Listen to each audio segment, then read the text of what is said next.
હવે ભારતની અંદર કેટલા શાસ્ત્ર છે, હું ખાલી તમને એક શ્લોક સંભળાવું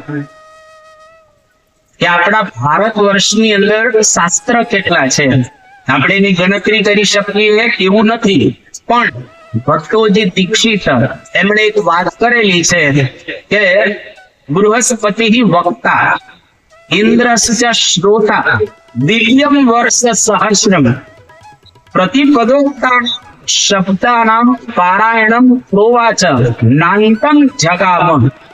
એટલે કે બૃહસ્પતિ જેવા વક્તા હોય, સાદા વક્તા નહીં, બૃહસ્પતિ જેવા વક્તા હોય અને ઇન્દ્ર જેવા કોઈ શ્રોતા હોય. દિવ્ય વર્ષ સહસ્રમ, આપણા 1000 વર્ષ નહીં, દેવતાના 1000 વર્ષ.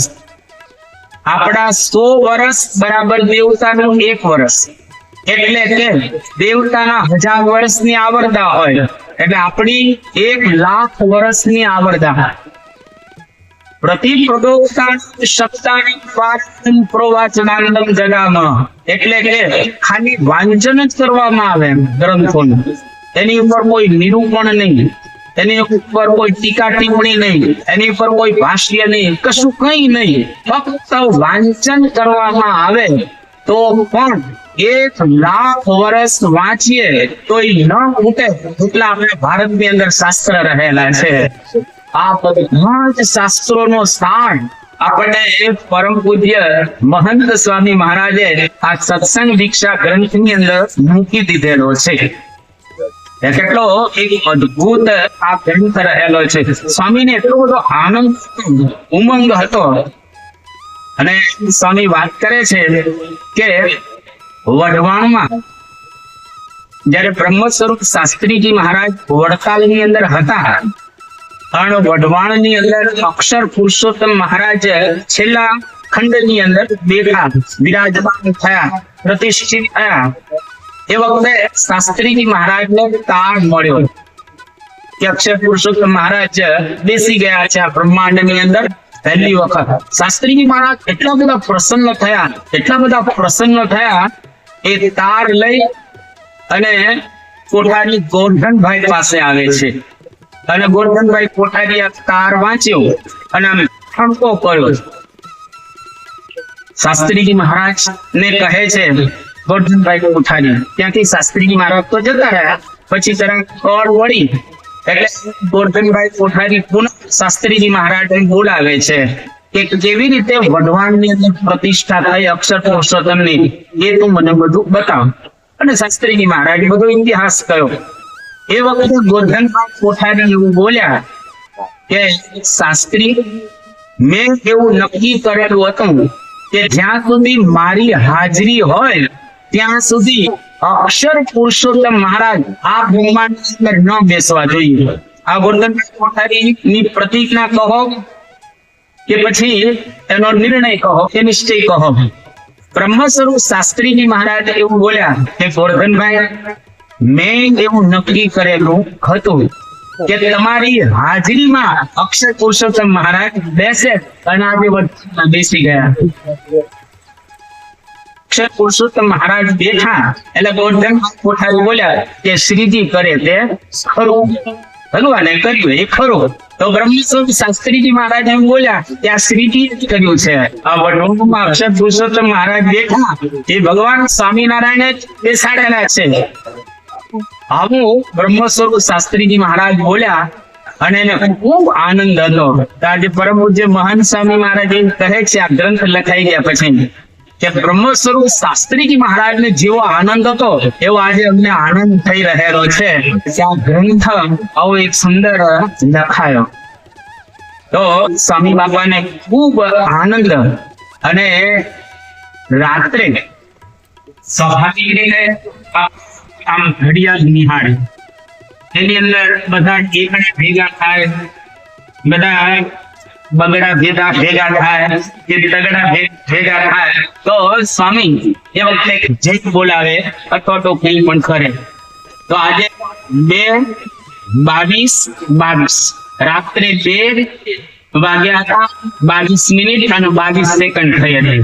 એ વખતે સ્વામી શ્રીને બતાવવામાં આવ્યું તો સ્વામી એકદમ રાત્રે 2:22 સેકન્ડે જય બોલાવે છે, બોલાવી અક્ષય પુરુષોત્તમ મહારાજની, અને બીજી બોલાવી સત્સંગ દીક્ષા ગ્રંથની. આ બે સ્વામી બાબાએ જય બોલાવે. એટલો બધો સ્વામીને આનંદ આ ગ્રંથ લખાઈ ગયા પછી થાય છે. પછી સ્વામીએ વાત કરી કે આ ગ્રંથ લખાઈ ગયો. હવે બાપાને પૂછવામાં આવ્યું કે બાપા આની આપણે પારાયણ કરીએ.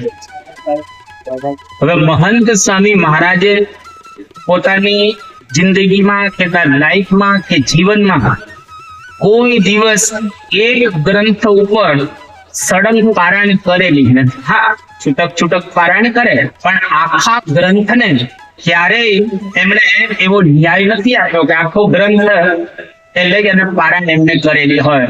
પરમ પૂજ્ય મહંત સ્વામી મહારાજે સંમતિ બતાવી કે આપણે સત્સંગ દીક્ષા ગ્રંથની પારાયણ કરવી છે, અને એ નક્કી થયું. અને એના જીવનની અંદર આખા ગ્રંથની એમણે પારાયણ એ કરી કે આપણે બધા એના સાક્ષી છીએ, અને આપણે બધા પારાયણ સાંભળેલી છે. પછી સ્વામીશ્રી એક વખત એમણે સત્સંગ દીક્ષા ગ્રંથનો હિંડોળો જોયો, જેની અંદર બધા સત્સંગ દીક્ષા ગ્રંથના પુસ્તકો બધા લાગેલા હતા. એટલા બધા પ્રસન્ન થઈ ગયા કે સ્વામી કે આ ગ્રંથ ભવિષ્યની અંદર લોકો એની પારાયણો કરશે, એની પર પ્રવચનો કરશે, એની પર સેમિનારો થશે, એને કંઠસ્થ કરશે, સ્વામીના અધિવેશનો થશે, અને હજારો ને લાખો લોકો આ ગ્રંથને વાંચશે. અને આજે આપણે જોઈ રહ્યા છીએ કે આ ગ્રંથ વિશ્વના અત્યારે લગભગ 60 થી વધારે દેશમાં પહોંચી ગયો છે, અને ઘણી બધી ભાષાઓની અંદર એનો ભાષાંતર પણ થઈ ગયેલું છે. તો પરમ પૂજ્ય સ્વામીશ્રીએ આવો એક સુંદર ગ્રંથ લખ્યો. જ્યારે લખતા હતા ત્યારે સ્વામીશ્રીને પૂછવામાં આવ્યું કે બાપા કોણ લખે છે? ત્યારે મહંત સ્વામી મહારાજ એવું બોલ્યા કે સાક્ષાત અક્ષર બ્રહ્મ લખી રહેલા છે. એટલે પરમ પૂજ્ય સ્વામી બાપાએ પોતાની ઓળખાણ આપી દીધી કે અક્ષર બ્રહ્મ આના લેખક રહેલા છે. માયાથી પર બે તત્વ છે, બ્રહ્મ અને પરબ્રહ્મ. અને માયાથી પરના બે તત્વ કોઈ પણ વસ્તુ લખે, યો વ્યક્તિ યુગપત સર્વી પ્રત્યક્ષેણ સદા સ્વતઃ. અનંત કોટી બ્રહ્માંડોની અંદર જે કઈ જ્ઞાન રાશિ રહેલો છે તમામ એને હસતા મલક દેખાય છે. આપણે જેમ હાથમાં આંગળું જોઈ શકીએ એવી જ રીતે આખા વિશ્વનો જ્ઞાન રાશિ એને દેખાઈ રહેલો છે. અને એમાંથી ચૂંટી અને 315 શ્લોકની અંદર એને બધું જ આપણને આપી દીધું. આ ગ્રંથ સંપૂર્ણ ગ્રંથ છે. માનવ જીવનની અંદર જે કંઈ આપણે કરવાનું છે એનું તમામ માર્ગદર્શન પરમ પૂજ્ય સ્વામી બાપાએ આ ગ્રંથની અંદર આપી દીધેલું છે. ઉપરથી થોડી એના વિષયની વાત કરીએ તો આપણને ખબર પડશે કે સ્વામી બાપાએ આ ગ્રંથની અંદર કેટલા બધા વિષયો સમાડી દીધા છે. સૌથી પહેલા આપણી આંતરિક સાધના. જો સાધના બે પ્રકારની છે, એક બાહ્ય સાધના.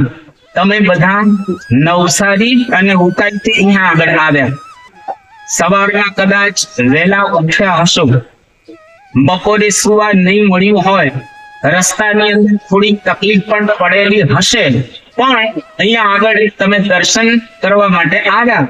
એક સાધના બહારની આપણે કરેલી છે.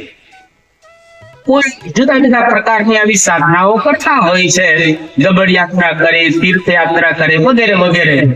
પણ એના કરતા જો ખૂબ મહત્વની હોય તો એ આંતરિક સાધના રહેલી છે. એ આંતરિક સાધના એટલે શાંત ચિત્તે બે આંખ બંધ કરીને થોડા પાછા વળીએ, એ આંતરિક સાધના છે. પરમ પૂજ્ય સ્વામી બાપાએ આંતરિક સાધનાની અંદર આમાં ઘણા વિષયો વણી લીધેલા છે. પરબ્રહ્મની પ્રાપ્તિનો વિચાર, ભગવાનના કર્તાપણાનો વિચાર, ભગવાન આપણી ઉપર રાજી કઈ રીતે થાય એનો વિચાર, જગતના નાશવંતપણાનો વિચાર, આ બધા વિષયો સ્વામીશ્રીએ લખ્યા છે. ગુણ ગ્રહણ કરવા, દિવ્ય ભાવ રાખવો, કોઈના વિશે ખરાબ ભાવના ન રાખવી, વગેરે વગેરે વિષયો સ્વામીશ્રીએ આ ગ્રંથની અંદર વણી લીધેલા છે. તદુપરાંત કોઈ દિવસ મોડી વાત કરવી, અભાવ અપૂર્ણ ન લેવું, કદાચ દેખાય તો આપણે એને આમ નીચામણી કરવું, એવું સ્વામીશ્રી આગળ કહે છે. આ પ્રકારે આંતરિક સાધના. બહાર આમ તમે જુઓ તો જેમ શ્રીજી મહારાજે કહ્યું કે અમે ત્યાગનો પક્ષ મોડો કરી અને ઉપાસના રહેવા માટે આ મંદિરો બાંધ્યા છે કે યાવત ચંદ્ર દિવાકરો, જ્યાં સુધી પૃથ્વી પર સૂર્ય અને ચંદ્ર તપતા રહે ત્યાં સુધી ઉપાસના રહે. એના માટે ત્યાગનો પક્ષ મોડો કરીને આ બધા મંદિરો ની પ્રવૃત્તિની અંદર મહારાજ જોડાયા અને સંતોને જોડ્યા.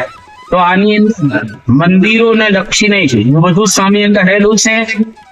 પછી એક વાત બાપાએ એવી સુંદર કરી જે દુનિયાના કોઈ ગ્રંથોની અંદર તમને જોવા નહીં મળે. આધ્યાત્મિક ગ્રંથમાં એવી વાત પરમ પૂજ્ય સ્વામી બાપાએ અહીંયા આગળ ઘર સભાની વાત કરી. આ ઘર સફા કરવી, નિયમિત કરવી, એ બાપાએ અહીંયા આગળ બહુ સુંદર રીતે એની પ્રસ્તુતિ કરી છે. ટૂંકમાં કહીએ તો આ સત્સંગ દીક્ષા ગ્રંથ એટલે પરમ પૂજ્ય મહંત સ્વામી મહારાજ નું સ્વરૂપ અને મહંત સ્વામી મહારાજ સત્સંગ દીક્ષા ગ્રંથ, આ બંને ખરેખર દિવ્ય રહેલા છે. આની અંદર ઘણા વિષયો બાપાએ આ પ્રમાણે લીધેલા છે.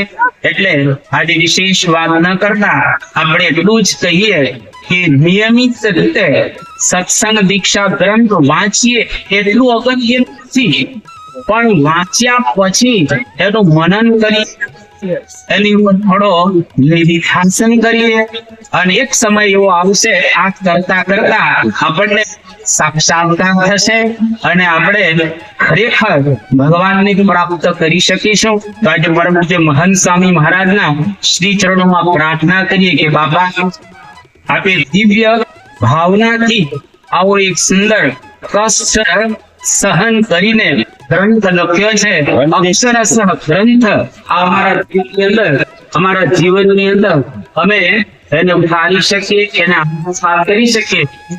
બળબુદ્ધિને શક્તિ આપણને આપે. શ્રી ચરણોમાં પ્રાર્થના. શ્રી સ્વામી